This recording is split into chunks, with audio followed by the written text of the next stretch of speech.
Welcome everyone to Friday afternoon at the Manor, and we decided to leapfrog through seasons. We pole vaulted towards December as we had snow this morning. I'm jesting, of course. No, as we know, it's May, it's Toronto, and we're reminded that uh, even though it is warmer, we're not totally warm yet, and so it's a delight. Here we gather inside, hopefully soon to be spending more time outside. I think it's a geranium on Betty's mantle there or something. I think that's quite lovely. And we Orchid.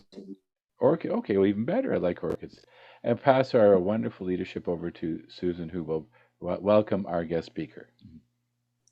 Thank you very much, everyone, for coming today. We are very happy to welcome Helen Fisch, who is speaking on grandmothers partnering with Africa, which sounds fascinating. So, Helen, welcome. Thank you.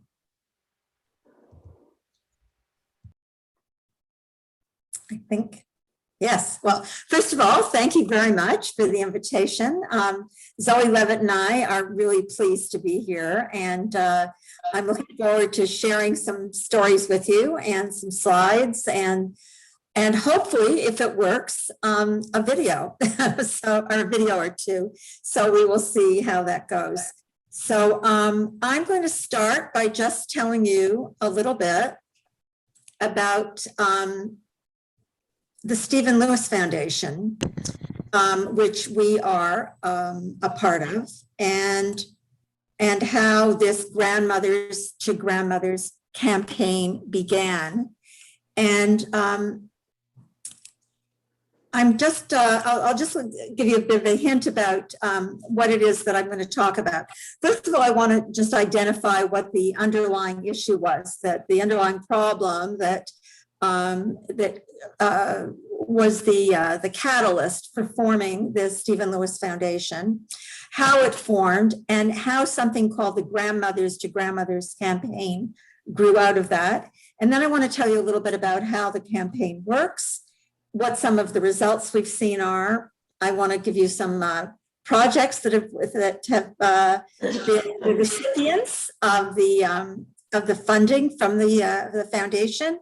And then finally, I want to tell you about our specific group that Zoe and I belong to, how it started, and what we do and what we continue to hope to do.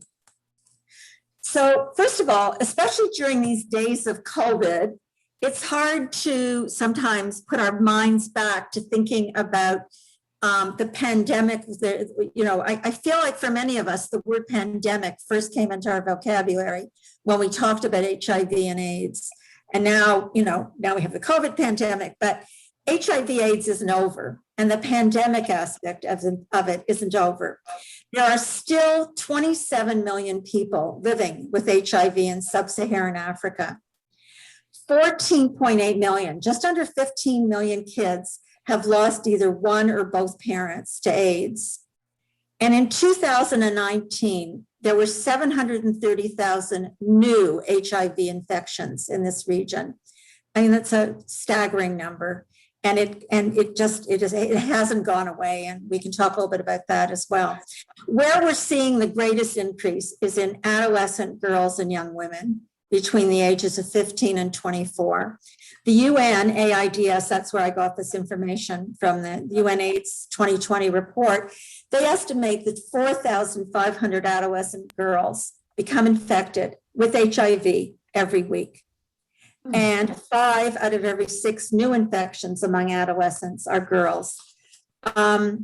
You may want to ask why, and one of the reasons is violence against women, and the incidence of rape has really impacted this age group dramatically, and it continued. HIV and AIDS continue to spread, and the Stephen Lewis Foundation continues to feel that it has a very necessary role to play in helping these people. So let me tell you a little bit about how the foundation got started. In January of 2003, Stephen Lewis, who is known to many of us, he was a veteran Canadian politician, and he'd been the former Canadian ambassador to the UN. He was interviewed by the Globe and Mail, actually on January 4th, 2003, And he was talking about the fact that he had been considering starting a foundation to raise funds to combat the effects of HIV and AIDS in sub-Saharan Africa, an area that was very close to his own heart. And what happened was the money started to come to him before the foundation was even formed. And by June of 2003, just 6 months after he had first talked about it, the foundation had already raised $275,000.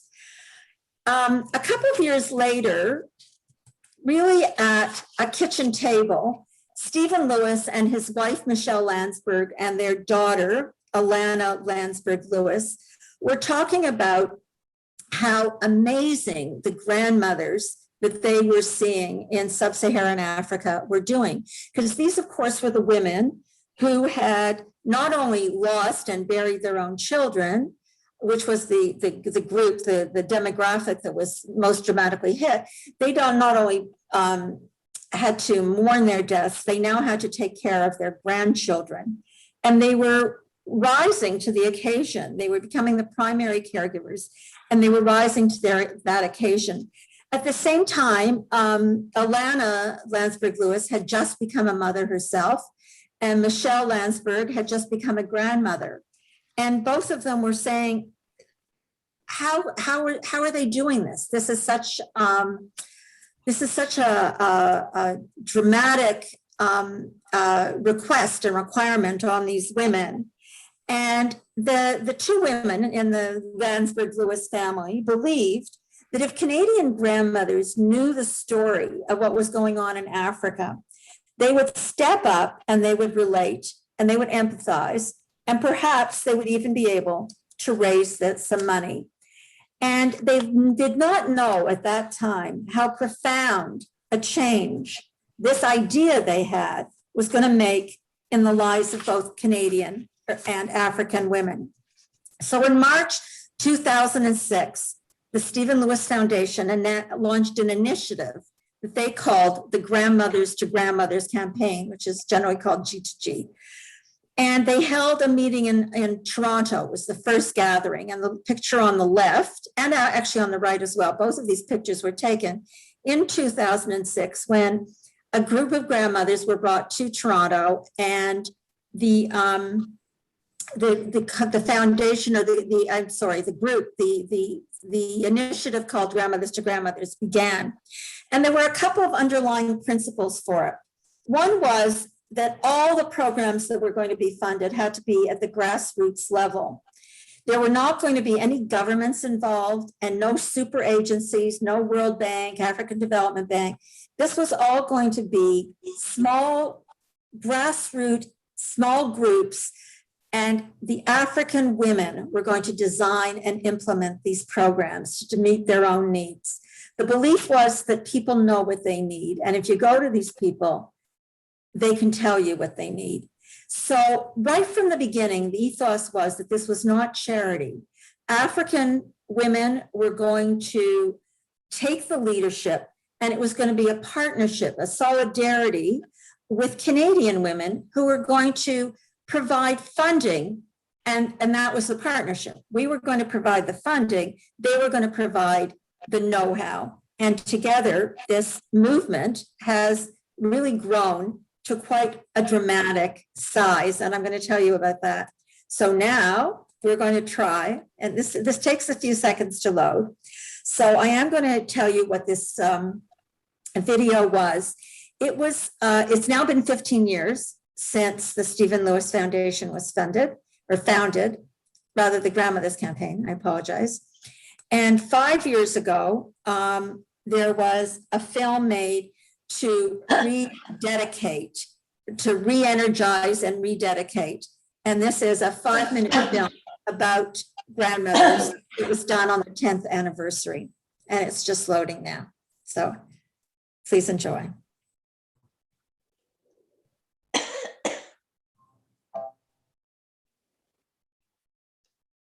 Grandmothers have held Can we hear communities it? together at a time when nobody Can knew you what hear to it? do about the number of deaths. Yes. Yes. People Okay, who were thank you. sick, the economic and the social impacts on communities. Grandmothers stepped into the breach because no one else was doing anything. No one else was taking the initiative. Something just happened. Sorry, I think it seems like it advanced the end. it did advance to the end. At least you know I say thank you at the end. Thank you. Okay. Thank you. We'll get back to. I've never had happen before, so. Sorry, Helen, I can't help you. It's not my area. No, it's fine. It's fine, Zoe. I'm just going to, I'm going to stop the share and then start the share again. So.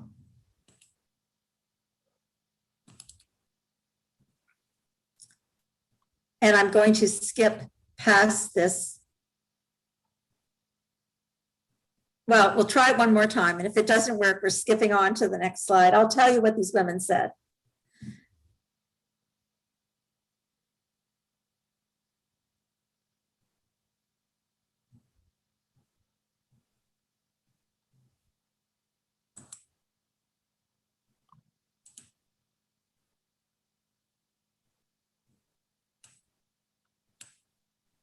There you go. Who were sick, the economic and the social impacts on communities. Grandmothers stepped into the breach because no one else was doing anything. No one else was taking the initiative.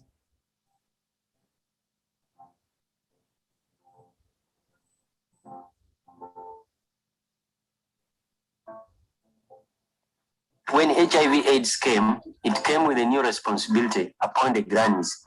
Because when the parents are dying, they are leaving the children to the grannies. So it is as if the grannies, after being parents, they start all over again being parents and parents and parents again. I lost my daughter of HIV and AIDS, living with 3 children. That time it was very hard for me. I was just weak, hopeless, and only deciding, why am I living? Why must I not die? I must also die. So by talking to other grannies, I get a spirit of, why me thinking of dying? And they say, we must come together.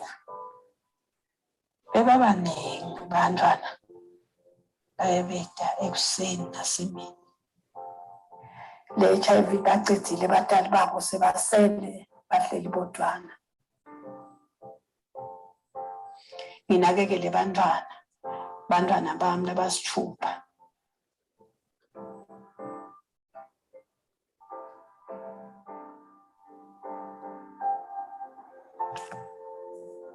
Thina ndiyendela ilala esiyona yonetekeri. Era kuti nifotwetiisa obuvunanyizibwa abantu abandi bwe batali kweteeka. Kale nga twenda tubalage tulina kye tuliikola tinsonga tuli bakaire bategeere nti tulina omulimu gwe tuliikola.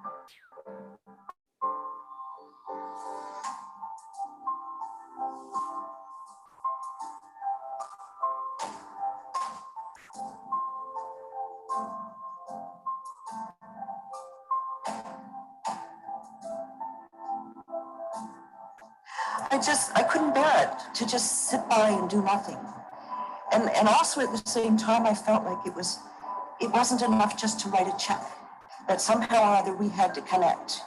And well, how that connection has worked out has been amazing. Knowledge. We need a skill which can take us somewhere.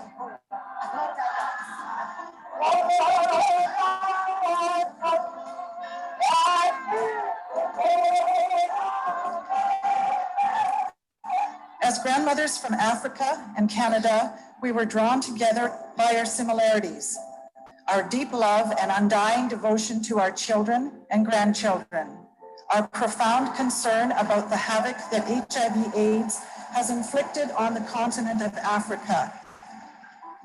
We, the grandmothers of Africa, speak to you now as the guardians of the future.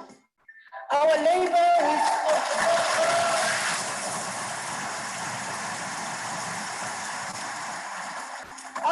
individual with all of his struggles, challenges, knowledge, and triumphs has gone unheeded for too long.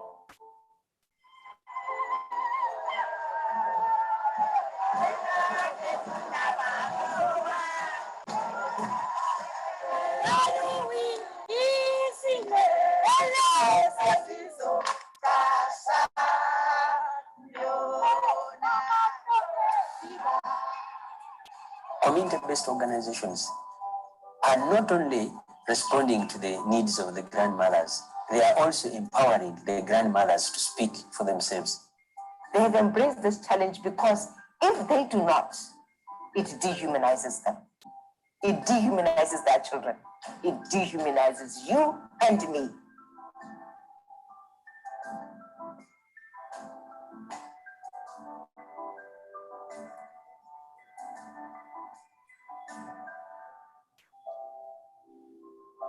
If all of us came together and supported each other and we had the means to do this, we would achieve that dream that seems so impossible of raising an HIV-free generation.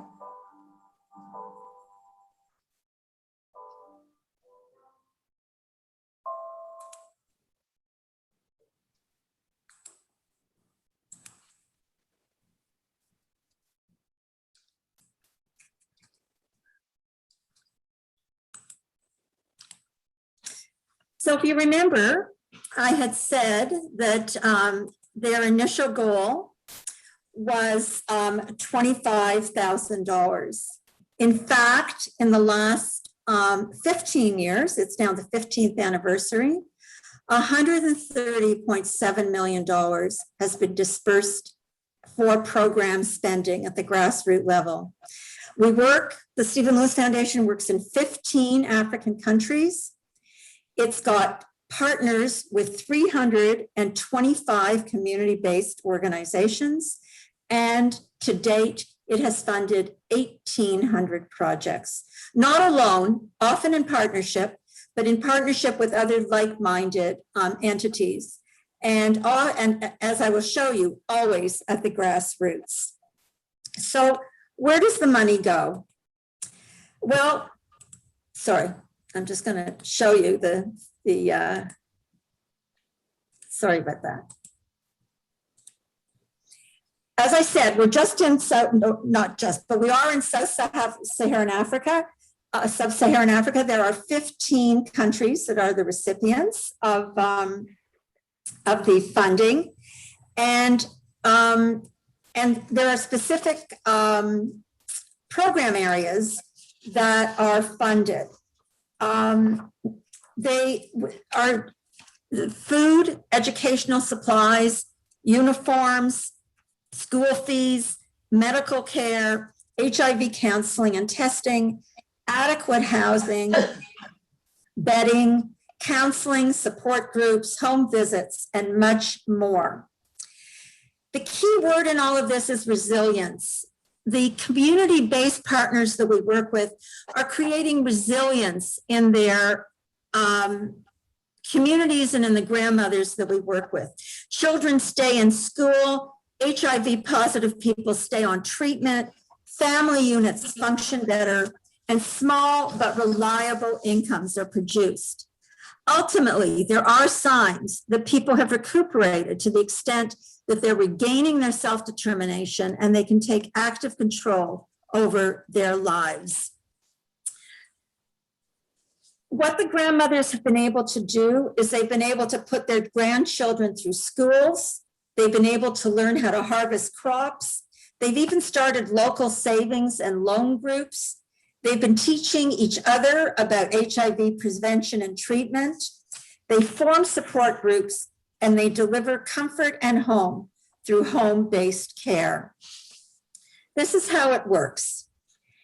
The African community-based organizations design and propose. They actually submit a proposal to the Stephen Lewis Foundation. The Stephen Lewis Foundation enables those proposals to be turned into projects, and it sends out field representatives who assess the projects monitor them, counsel them, support them, and report back. Ida Mukkaka, who I will speak a little bit about a bit more later on in the presentation, is one of these field reps. Well, actually, she began as a field rep. She's now the director of projects. There are 325 partner organizations in Sub-Saharan Africa, as I mentioned. So how do you begin to evaluate the proposals that come in? Well, the evaluation criteria are tied to the goals and the missions. Women are involved in the leadership roles. This is one of the keys. People living with HIV and AIDS have to be represented in the organization's staff, management, and board. The community served is involved in planning and or implementing the projects. The organization has to have a governance structure and management solidly in place. This isn't money that just goes to fund a good idea. The organization actually has to be able to manage the funds, and there has to be a partner organization for us to work with. And mostly, most important, if not, well, they're all important, but the beneficiaries cannot face discrimination in any way, including gender, religion, or status of their disease. Early on, the Stephen Lewis Foundation recognized that identifying the right partners wasn't possible without visiting them first. Proposals that receive sometimes can be perfectly written and are bureaucratically perfect, but others may simply be a couple of handwritten pages, but they have very compelling content about the needs of the community. So ultimately, it's more than a checklist of criteria. It's a demonstration of community care and conviction, expertise, and compelling. Sometimes the field visits show that there's an outstanding organization that's the heartbeat of its community, and they work with child-headed households, not even grandmother households, where no one else is present, or they're reaching an entire community of grandmothers. And so we don't rely solely on what's on the paper. The field visit is an important element to build the relationship, to build understanding, and to build trust. After approval of the funds, the Stephen Lewis Foundation also conducts periodic assessments, and not in a critical way, but mostly to help them build their capacity and help them understand what needs to be done to implement and execute the programs. And we have seen some measurable success. 35,000 or more grandmothers have participated in support groups and income generation projects. 105,000 people have received HIV counseling and testing.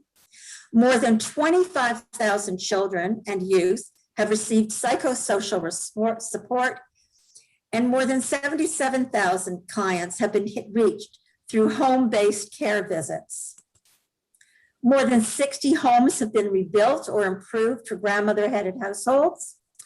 93% of clients adhere to their HIV medication, and this is extremely important and much higher than any other group that is operating in this region have been able to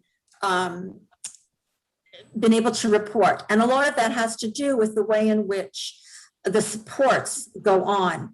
600 and plus more women and girls are supported by 15 partners to escape violence and attempt to seek justice. And more than 40,000 people have been reached through the LGBTIQ initiative.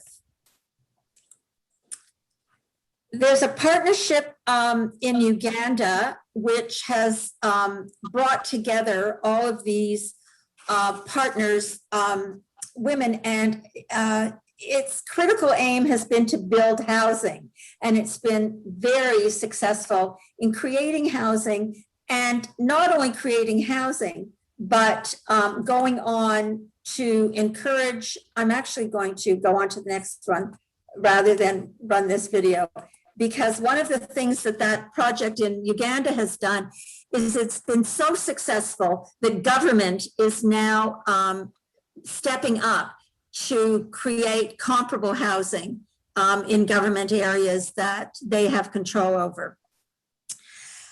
Home-based care is something that I mentioned before, and it's really important in that in 10 of the 15 countries where our partners work, there's only one doctor available for every 10,000 people. This is where home care workers step in. Thousands of them support people who are leading full, healthy lives, and they provide essential health care to those who are living with HIV and AIDS. If hunger and nutrition are the challenges, they build and provide food baskets and guidance on food prep, supplies, and training. If stigma is demoralizing the people who are infected, loving environments and community support. If financial pressures are too great to do much else, the caregivers connect families to small businesses and help them create income generating opportunities. Home-based caregivers visit countless homes every day. They travel great distances. They go on foot or on bicycle, and the trust and healing that they generate is immeasurable. One of the partners of SOS summed it up beautifully when she said, "No woman dies without community around her, and no grandmother is left to struggle to raise orphaned children alone." And now I just want to show you some of the projects. In Botswana, there are two interesting projects going on, and once again, I skipped one. The first is with the Botswana Retired Nurses Society. They have formed a group to respond to their community with healthcare, and they draw their expertise from a pool of experienced and retired nurses, social workers, some of whom we have on the call today, and other professionals. They promote health and well-being. In Botswana, there's also an income generation project where the primary work is with the grandmothers again. The grandmothers support each other in peer-to-peer counseling groups, and they also knit, sew, and sell their products to members of the community. And some of them have become members of their village development committee. So they become part of the decision-making processes related to community development. In South Africa, there is a group called GAPA.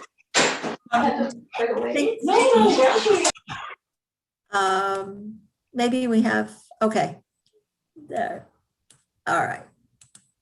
So, sorry, I was just going to ask about, there's a group called GAPA that runs something called an Indaba, where newcomers are welcomed every month to learn about the operation of this collective, and members have a platform to speak about current affairs that are affecting their communities.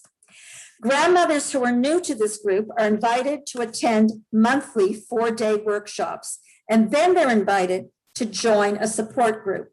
Membership is voluntary, and the only requirement is active participation. Since its inception, GAPA has hosted training workshops for more than 900 grandmothers. GAPA is run by grandmothers and supplemented only with a small staff complement. The workshops that they run include HIV education, nutrition, parenting, and childcare, how to access government grants and business skills, vegetable gardening, human rights, elder abuse, which unfortunately exists there, bereavement, and even the drawing up of a will. As grandmothers against poverty and AIDS grow, they say that our approach, and this is one of the quotes, our approach to emotional and psychological support is activity-based. With the grandmothers, we use activities as a means of processing emotion, as well as a means to achieving an end product when the day is done. This is what happens with income-generating projects in which grandmothers are taught to make arts and crafts with beads, Our motto is, together we are stronger. We believe in collective effort. We believe in emotional and psychological support is based on collective activity. We believe in sharing and processing emotions and healing together. In Uganda, the Phoebe Education Fund for Orphans and Vulnerable Children, so this is a fund that is directed at the children, was started in 2003 by 3 brothers. These brothers had lost their own parents to AIDS, and they were able to attend school through the generosity of a local missionary. They graduated secondary school, they won scholarships to European universities. They could have stayed in Europe, but they came back to Uganda to work with rural women and children. And in 2003, they founded this Phoebe Educational Fund in their mother's name. This organization started with only 10 children and 4 districts, and it has grown immeasurably. Grandmother households are empowered through their Care for Caregivers program. They PEFO provides school fees, bursaries to HIV/AIDS affected orphans, most of whom, as we know, live under the care of their grandmothers. They run school clubs for students. They run drama clubs, music clubs, drawing, debate, and the children receive much needed attention and have the opportunity to share their experience with their peers. Support from the SOF also funds school fees, uniforms, supplies for the secondary school and primary school age children. The Action for Rural Women's Empowerment in Uganda brings women together to form supportive communities, and particularly women farmers and their children. They provide economic and lively assistance through training on agricultural techniques. They supply seeds to boost crop yields.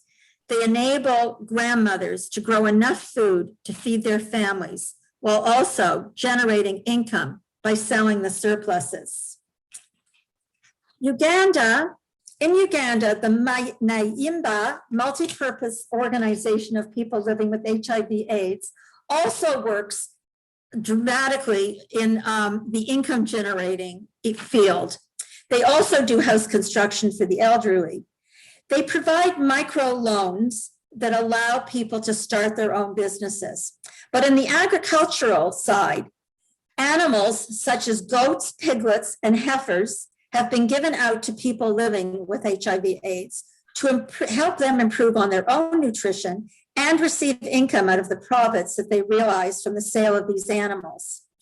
Once one is given, say, 2 piglets, she is required to pay back the same number of animals to the organization, and those are given out to other clients on the pending lists. A number of clients have benefited from this project, and they've achieved their goals in a very short amount of time. Over 220 clients have benefited from the micro loan schemes, where they can begin their own jobs and enterprises and generate income from that as well. Again, another quote: many people living with HIV become emotionally detached, stressed, and depressed, especially when they don't have the money or the means of survival. They feel that the world is caving in on them because of their HIV positive status. And then they go through further self-stigma and hopelessness. With income generating activities, one is made busy working with others. This reduces the time alone spent on sadness and self-criticism. And by the end of the day, one has money for transport, family and personal welfare, and the ability to take care of oneself puts a person's mind at rest and peace.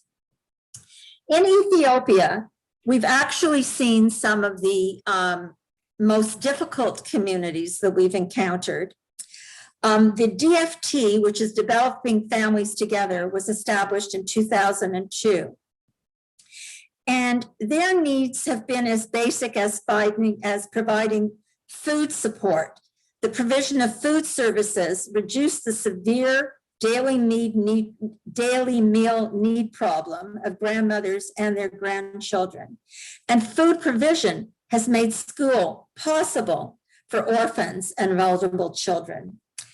Also in this community, educational materials are provided.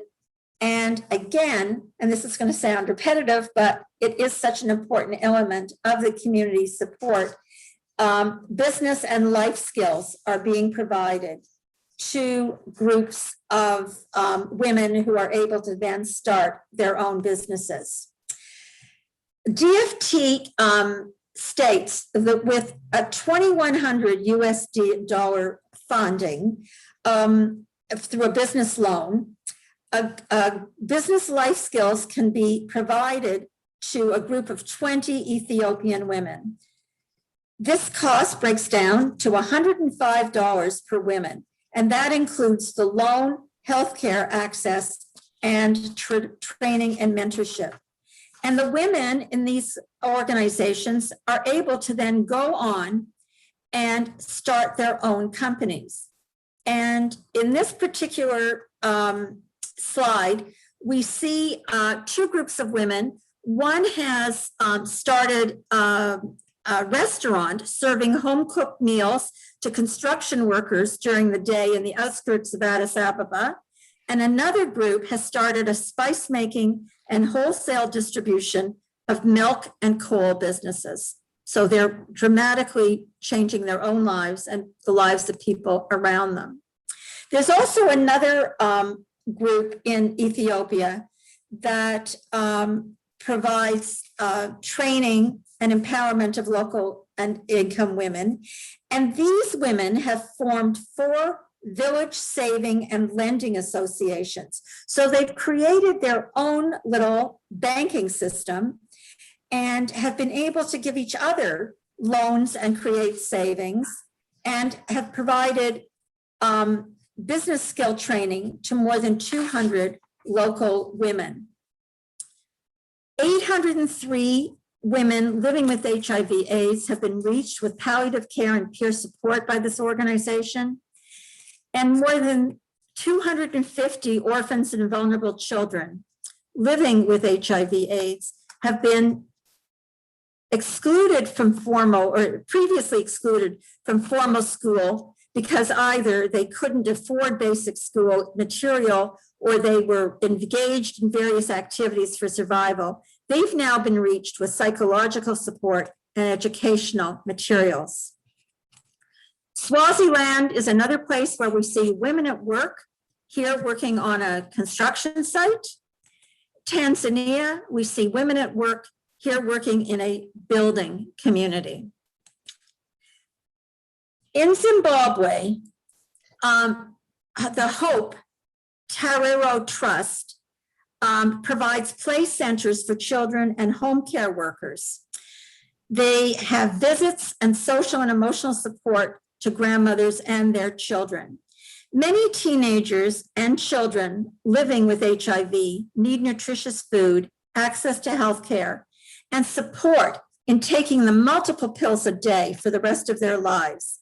All of this while facing stigma and discrimination. In particular, we see a great impact on teenagers because of their the prevalence of sexual assault and interference. This has been long recognized as one of the primary causes of the high levels of HIV infection among girls in sub-Saharan Africa. In Malawi, there's a National Association for People Living with HIV and AIDS, and they hold sessions where young people can have in-depth discussions with healthcare workers. They run programs to end violence and strengthen community commitment to girls' rights. They want to bring together the knowledge, resolve, strength, and economic security and resilience of these girls to advocate for their own sexual rights and autonomy. The kinds of projects that are addressed include how the reproductive system works, how someone can get HIV, how to prevent pregnancy, the effects of teenage pregnancy, signs and symptoms of sexually transmitted diseases, how to avoid contracting sexually transmitted diseases, and how to deal with the peer pressure that affects the behavior of so many of the youth. Education like this is critical. As one grandmother poignantly put it, we will not raise more children for the grave. And in particular, we see children who are determined that HIV will not define them. And I'm actually going to attempt to show this again, because I find the voices of these kids to be so incredibly powerful that I'd like you to hear them, even if just for a few minutes. This is a 20-minute video, but I guarantee you I'm not going to show the entire 20 minutes, but I can send you the link if you would like to see it on your own. Since I was a child, I used to take medication, and I didn't know why I was taking medication. When I reached 13, I asked my sisters, and they told me it's because I'm positive.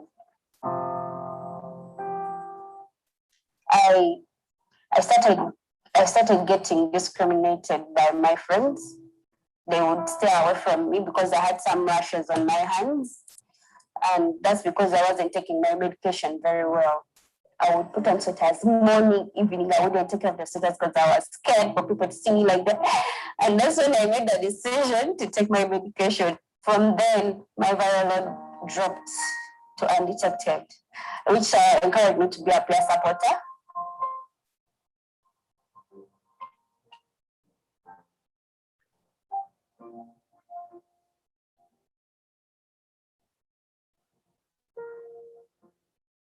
I grew up knowing that HIV was only an aspect that was in my blood that makes me take medicines every day.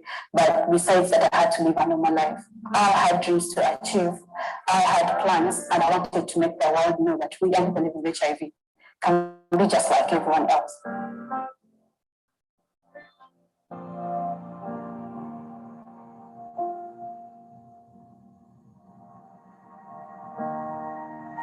HIV can no longer define me, but I'll define it.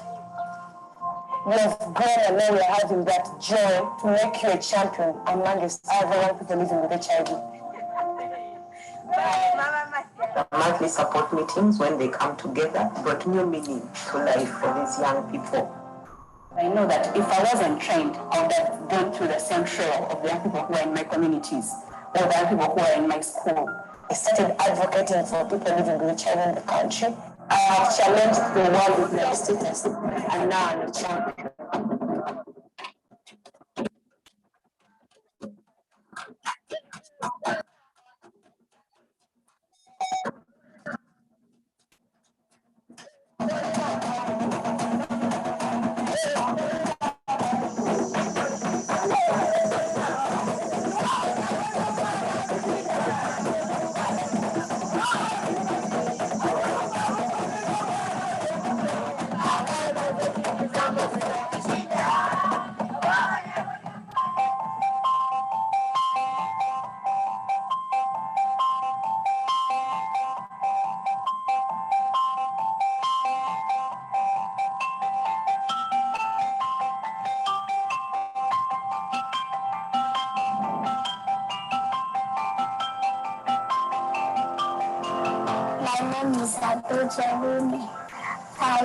I study from primary school.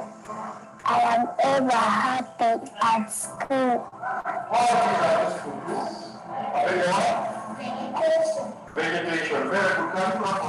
In future, I would like to be a bank manager. I came to know Abijah Winfred in 2010 when she was brought to a manor house in a very malnourished state. She was not taking her treatment.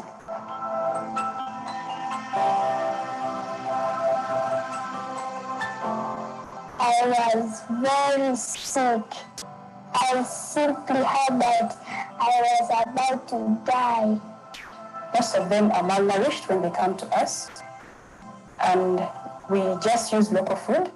We don't use anything that is exotic, local food, the food that is really available everywhere in the country. And also sometimes some of them can need supplements. When I was sick, I did not have energy, but those people, my mama treated me until I became good. HIV infection is not just treatment with medication, but you also have to affect the psychosocial well-being of the family. So they have better outcomes, they grow up, live longer, and are healthier. The major thing is, of course, love. Some kids, they come in when they are full of sorrow. People feel attached to them, but when they're ill, you see, some of us will hug them. It just opens the brain of that kid that there's somebody who loves them.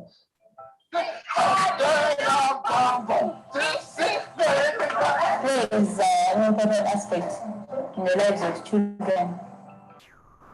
We involve them in painting, shading, and drawing the pictures. Toy library is taking toys to the communities now. Scotland's run this program in disadvantaged areas. So the toy librarian will give the toys according to the child's age, according to the child's need. Each case has to be handled differently.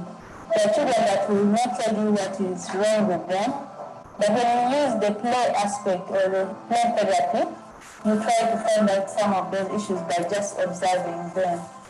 Once someone has the knowledge, then they have the power to change their situation. For the small ones, as well as the grown ones, the grown-up children, we have to involve the guardians. We do health education with the parents one-on-one. We also do awarenesses. But besides those awarenesses and health education, we also have got a parenting program where we invite each and every member of the family or of the community to come to the parenthood program.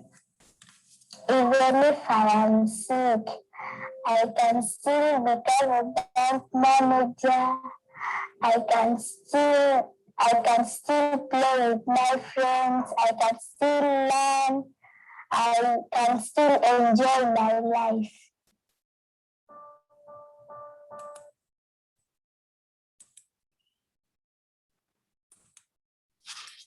I love that kid. I can watch her over and over again. The SLF also partners with organizations that provide urgent medical care for victims of sexual violence. One of these is the Pansy Hospital in the Democratic Republic of the Congo. They treat survivors medically and they provide psychosocial services and legal advice. The Pansy staff have cared for more than 60,000 survivors of sexual violence.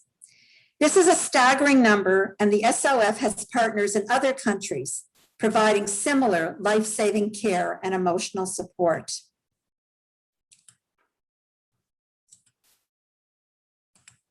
Sorry.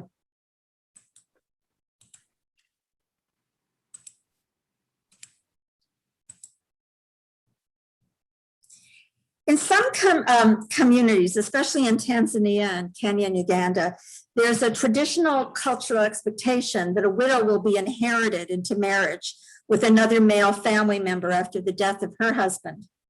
These forced marriages are a profound violation of these women's rights, and they also play a significant role in hastening the spread of the HIV virus.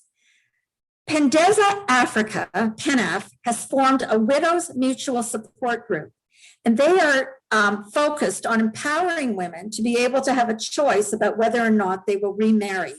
They learn about their legal rights relating to marriage and inheriting their deceased husband's property. And once they have that knowledge, they can move forward. In each of these countries or these groups, we're also seeing an improvement in the ability of these women to manage the programs that they're involved with. For example, in Kenya, Ripples reports the following. It says, our groups can now write their own records, such as minutes and monthly savings records. They now meet under the leadership of their own chairpersons and secretaries. They can convene meetings, set agendas, discuss them with assistance from our staff. They're successful in designing their own income generation initiatives, and those have borne fruit and are now encouraging others to do as well. So what about COVID? Well, COVID is hitting Africa as well.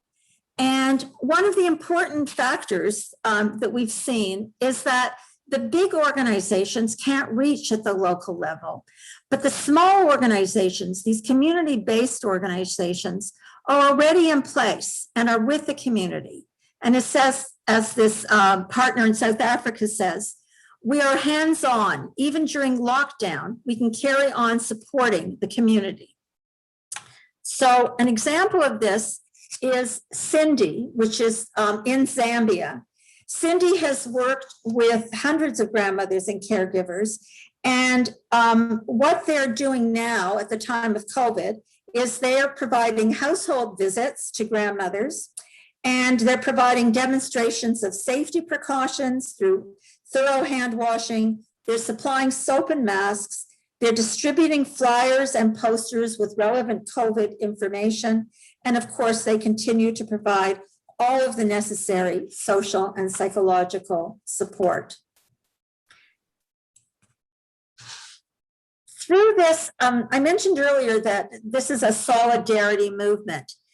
And through this movement, there have been grandmother gatherings, and these are comings together of groups. There have now been 5 since 2006. There are 165 active groups, such as mine, in the campaign in Canada, the United States, UK, and now Australia. And 10,000 women have been involved in the Grandmothers Campaign over these last 15 years, raising funds and awareness in solidarity with the grandmothers in Africa. In Swaziland, 500 grandmothers got together in 2010.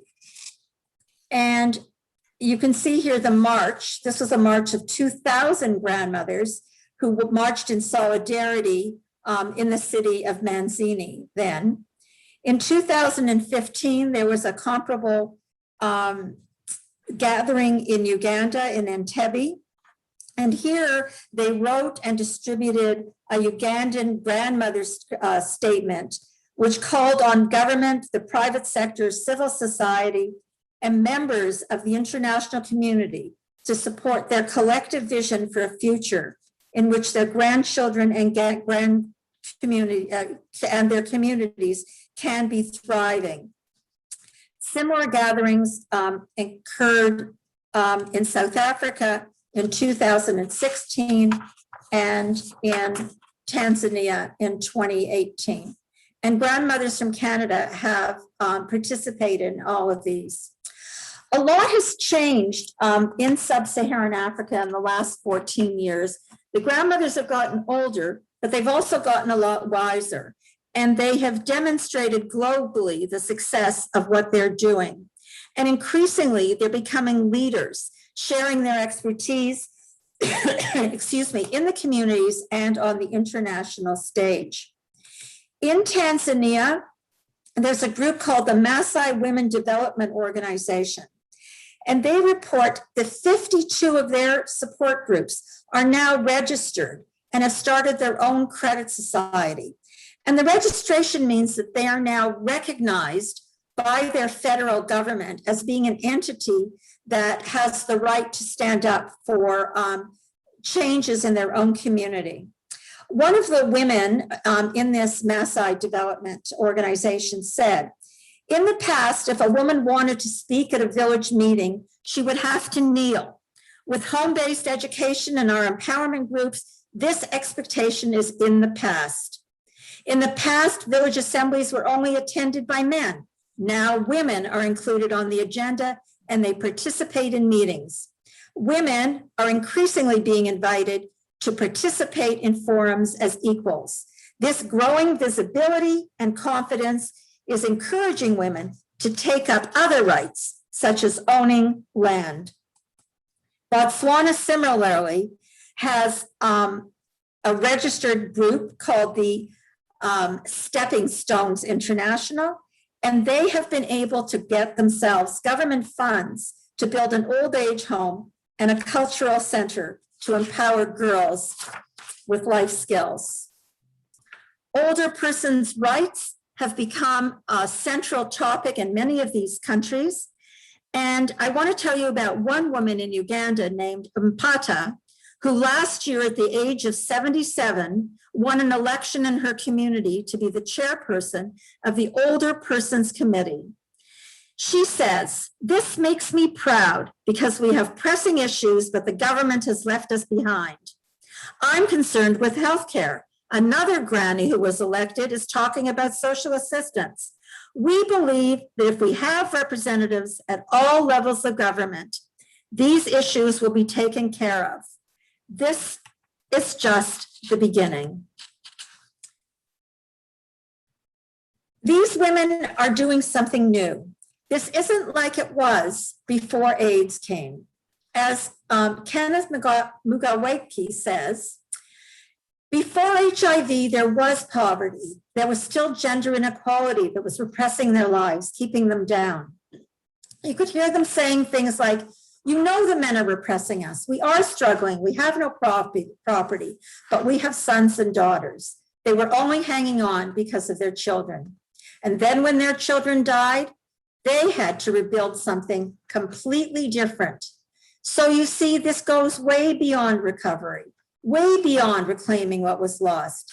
This is something brand new that these women are doing, something entirely new that the world has never seen before. So as I mentioned before, there are 165 active groups across Canada, literally across Canada.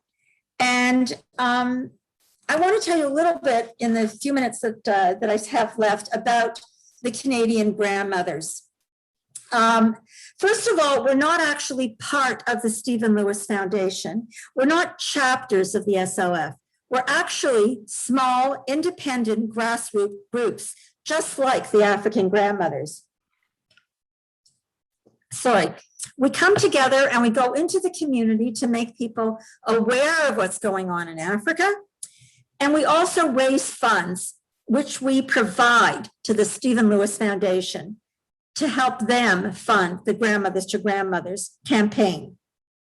We don't adopt a particular community or raise funds for a specific project or program. For some people, this is frustrating because they want close contacts with the recipients. But we do understand that that's not the model the SLF has developed.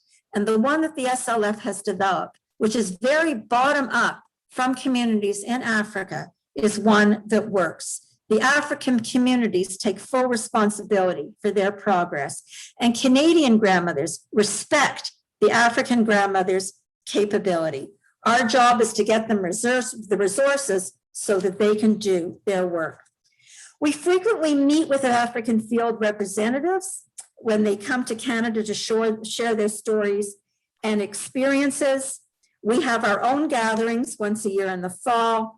We have a newsletter. We have an annual review, year in review, and we see photos of the grandmothers and videos of them and their grandchildren, not in pain, but in action and determination and celebration. In 2011, the group that Zoe and I belong to was formed.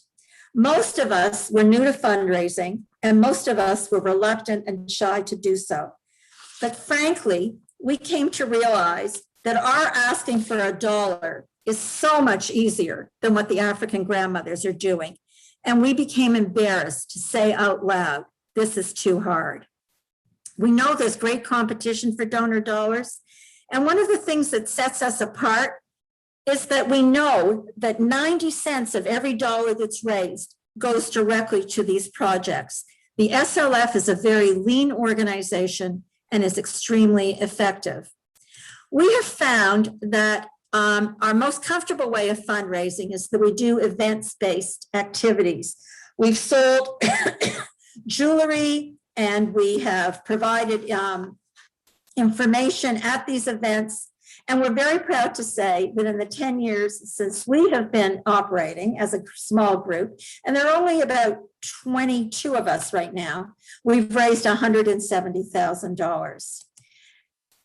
We raised Kazuri jewelry, and I'm wearing one of this Kazuri necklaces right now. We've sold Kazuri jewelry. Kazuri is a institution that exists just outside Nairobi that makes beads and sells them around the world. We've held some very successful African jazz nights. We've also had silent auctions, which aren't very silent.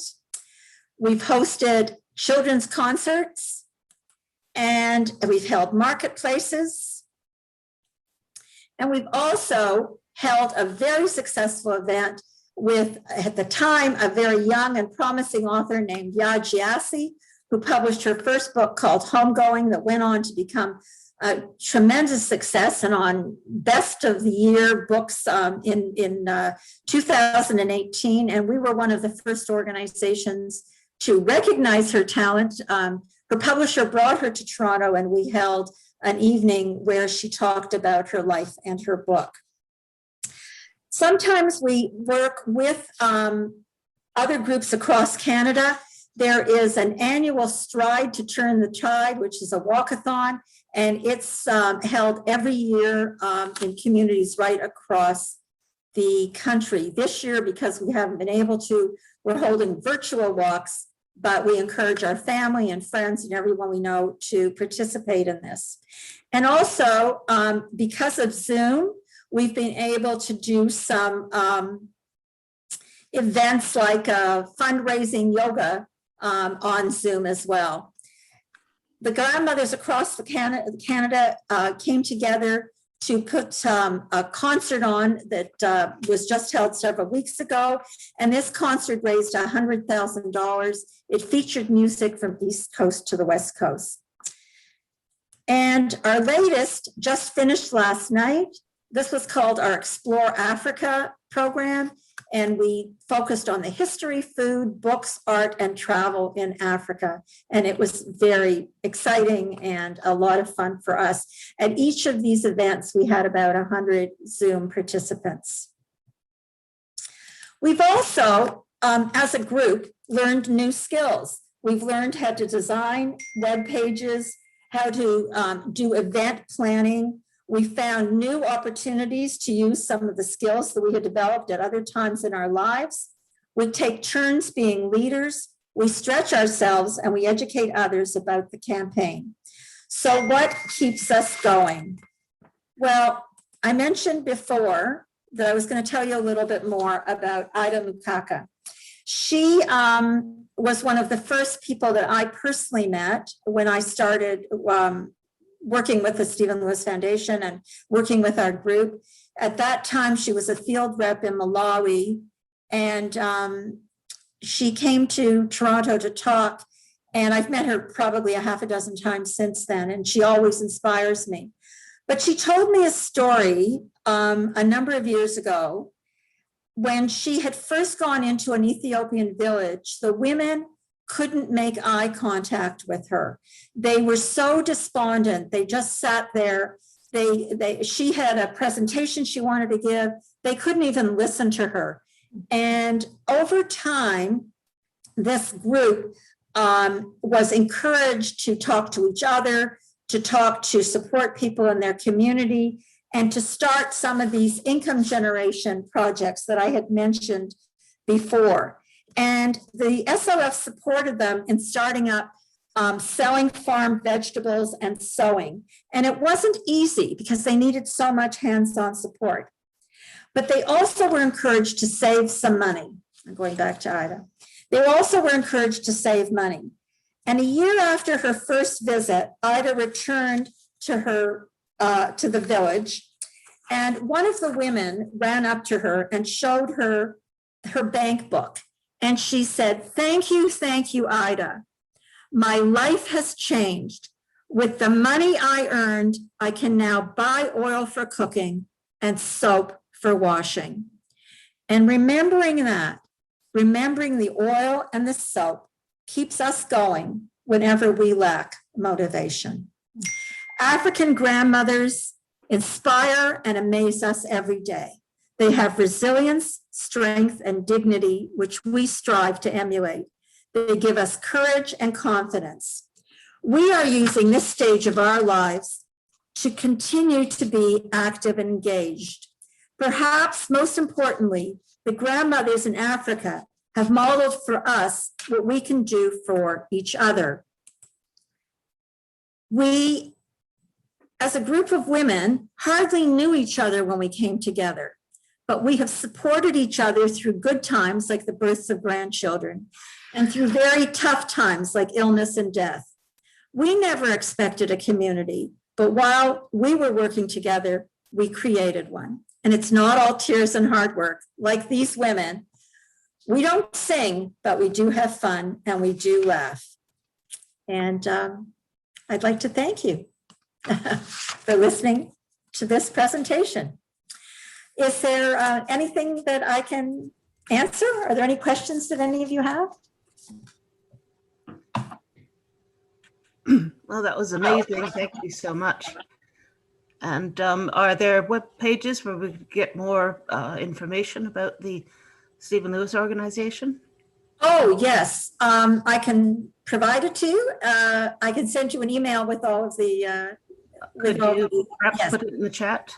Yes. Oh, I can put it in the chat right now. Yes, please. Okay. I'm relatively new to the group. I've only been in the group for a couple of months, but I want to say that, Helen, my understanding is that you started this grandmothers group. Is that correct? Yes. So yes. Look at what Helen's done. And I'll tell you how I started it. I love this story. I went to a concert in 2011 that was being put on by a group of the grandmothers, the African grandmothers. And I was so moved by them that I went up to one of the Stephen Lewis staff people at the end of the evening. And I said, I really want to join a group. Can you tell me how to get in touch? And the woman said, why don't you start one? We'll help you. And so they were offering me the same support they offer women in Africa. And they did help me, and I did. And it's been a very important part of my life. Yeah, so kudos to you, Helen. Thank you. Thank you, Zoe. Any questions at all? So many questions. Have you actually, I get a sense of work happens over there. So you travel over there as well? No, the grandmother, well, grandmothers can go to the gatherings, those 5 gatherings, but we're not encouraged. In fact, we're discouraged from wanting to go to see any of the projects. It's just it's a sense that it's an intrusion into their lives. It's not a kind of show and tell, you know, and we have had, if I can take the time, I do want to tell you another story. One of the women in our group had maybe 18 years ago or so adopted a young girl at the time, in Kenya, and she was living in Nairobi. And when our group started, I think I mentioned we started selling this Kazuri jewelry, and by that point, this young woman in Nairobi was about 19 or 20, I guess, and was unemployed. And the woman in our group gave her foster daughter the address and telephone number of the Kazuri, and she called them, and they invited her in for an interview. And it had nothing to do with us. They just invited her in for an interview. They hired her, and she has been working there for the last 10 years. She has since gotten married. She has a child. Her child is in their daycare program. Her whole life has turned around because of this jewelry that we started to sell. So, and it's just, you know, we talk about saving one life. That's one life that is so intimately connected to us. And she sends us letters all the time and pictures and keeps us informed. Do you ever do sort of a live Zoom or live interface chat with people in the communities? No, we don't. Okay.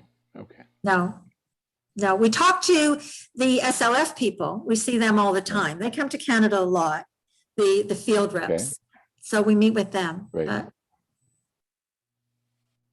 I personally spent a lot of time in Africa before I retired. So I think that was one of my connections to it, is that I had been there and I had seen the poverty and I'd seen the role of women, and it was very important for me. What took you to Africa? I worked for Ontario Hydro, and we had a section that a division called Ontario Hydro International. We provided staff for projects to strengthen the utilities in Africa. So we worked with the electricity utility in Ethiopia. I spent a lot of time in Ethiopia, and Zimbabwe and Uganda and Kenya and Tanzania. I forgot about Tanzania. So, and I was one of the project managers, so I was there on a regular basis. Do you know where in the Congo, where any of the mothers meet in Congo? I'm sorry, do I know where exactly the do you know any of the towns or villages in Congo where they are? Where they're active? No, but I could find out for you very easily. Would you like me to get that information for you? Well, yes, that would be good. Sure. If somehow, if you send it to Manor Road, that's the thing. Okay, I will. We'll transpose that to you, Kathy. Perfect. Okay. And I'd love to be able to buy some of the jewelry when I come over to Manor Road.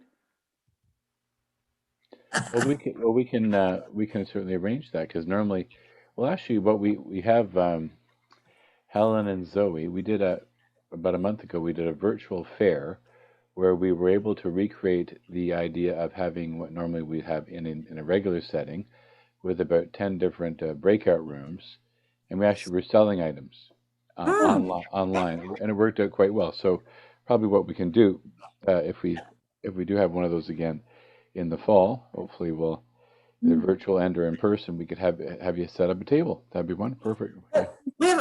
Thank you. We also have a virtual table. So I will send you, as I said, I'll give you the link to our site and the virtual table. Okay, good. Yeah, and we have a marketplace on our website. So wonderful. Okay. I had promised to put that in, but I haven't done it yet. So I will. I'll do it right now. Very, very good. It helps. Sure, we'd be happy to have a table if you have something in the fall. Oh yeah, absolutely. And is it like it sounds like a bit like a social enterprise, because the women are making the jewelry and then benefiting from the sale. Yes. Right. Oh, good. Good. Wonderful. Yeah, it's a.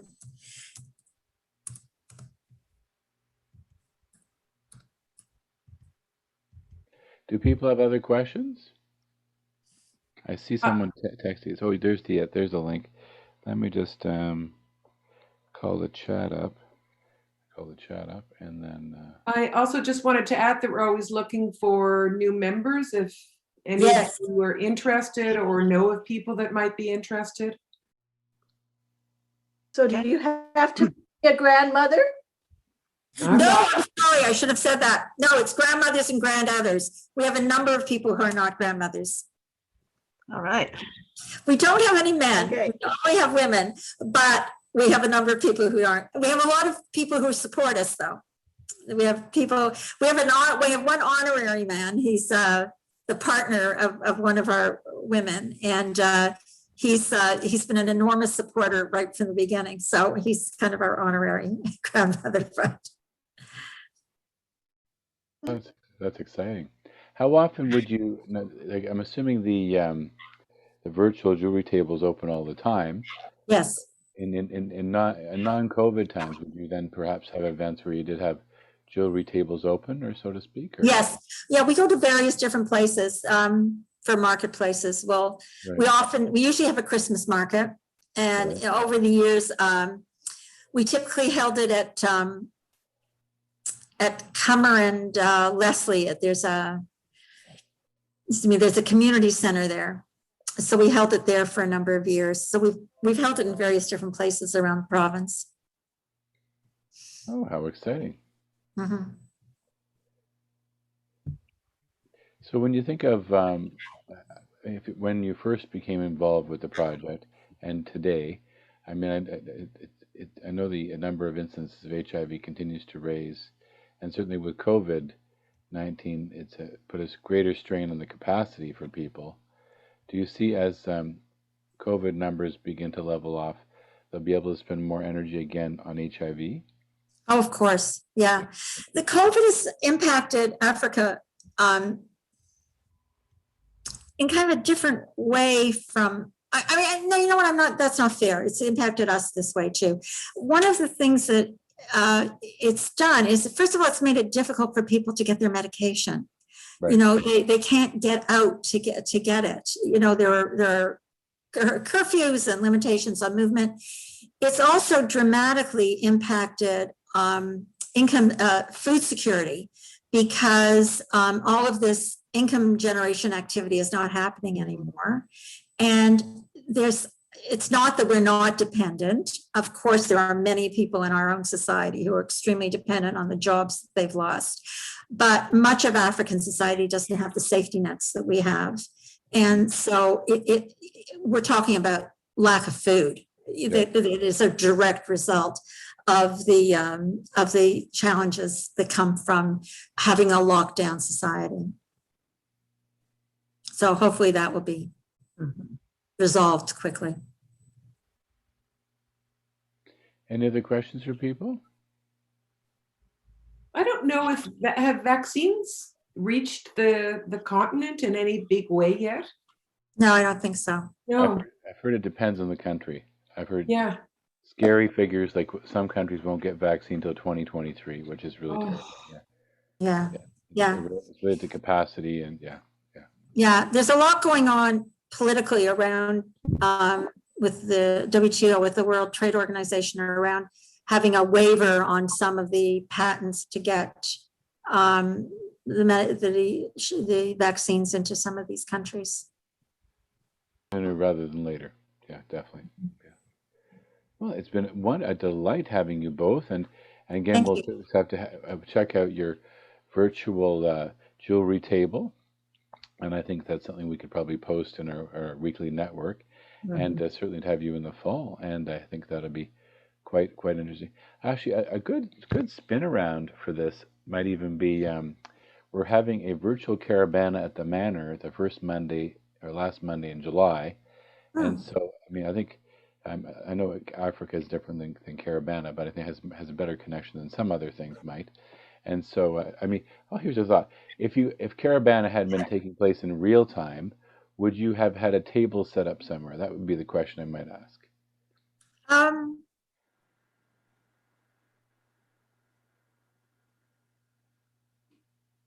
I don't think so. No, I don't. I think we've thought about it in the past. You know, it's interesting. We tend our two sort of times of the year that we tend to be out in the community are Christmas and Mother's Day. We usually do something just ahead of Mother's Day, a couple of weeks ahead of Mother's Day. But we haven't in the past done anything caravana. I guess we should have thought about it, maybe in the future. Well, we can reflect on that, whether it seems to be a good fit, and go from there. But in the meantime, we'll ask Susan Johnson to offer her thanks and tell us about next week. Thank you, everybody, for coming. I hope you enjoyed it as much as we did. And next week we have Kamar Morgan, who runs an excellent restaurant, caters, does delivery, about Jamaican food and why is it so delicious. And just to add one more bit, because our community never changes or always changes and adds new things. Miss May, our wonderful Miss May, asked, do we have anybody in our community who can do something with hair, because we'll be cutting a lot of our hair because of COVID. And actually, as a part 2 for next week, we'll be having Dee Esposito from Angel Hair for Kids also talking. And I'm sorry, Sue, I should have told you that was sort of a last minute addition. That's all right. And to our week, because a lot of women who have let their hair grow will have a lot of hair left over. And so why not give it to a charity that needs it?